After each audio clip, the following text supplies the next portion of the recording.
Have you ever received something unexpected that left you wondering whether it was a coincidence or a sign of something greater? Sometimes life presents moments that feel ordinary but hold an extraordinary meaning hidden inside. Once, a lady received a letter. She looked at the envelope and noticed there was no stamp, no postmark, only her name and address. Curious, she opened it. The letter read, "Dear Rose, I will be coming to your neighborhood this afternoon and would like to pay a visit to you. Love always, Jesus." Reading those words, Rose trembled. Why would Jesus visit me? I have nothing to offer. She quickly thought of her empty kitchen cabinets and reached for her purse. Inside, she found only $5. With that, she hurried out the door, went to the market, and bought a loaf of bread, a carton of milk, and some sliced turkey. Though she had just a few cents left, she felt a quiet joy holding the modest offerings tucked under her arm. On her way home, she heard a voice. "Lady, can you help us?" She turned and saw a man and woman in ragged clothes, dirty and shivering.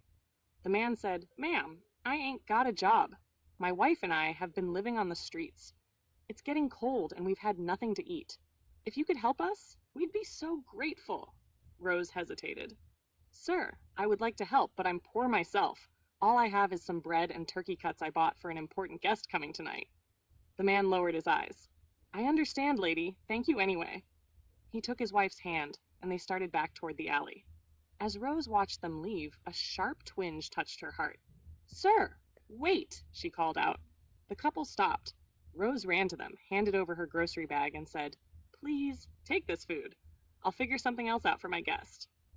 "Thank you. Thank you so much," the man's wife exclaimed. Rose noticed the woman shivering, so she unbuttoned her coat, draped it over her, and said, "Don't worry, I have another coat at home. You need this more than I do." Smiling faintly, Rose walked back home, shivering now from the cold and worrying about what she could possibly offer Jesus when he arrived. When she reached her door, she saw another envelope. She picked it up and opened it. It read, "Dear Rose, it was so good to see you. Thank you for the lovely meal and the beautiful coat. Love always. Jesus."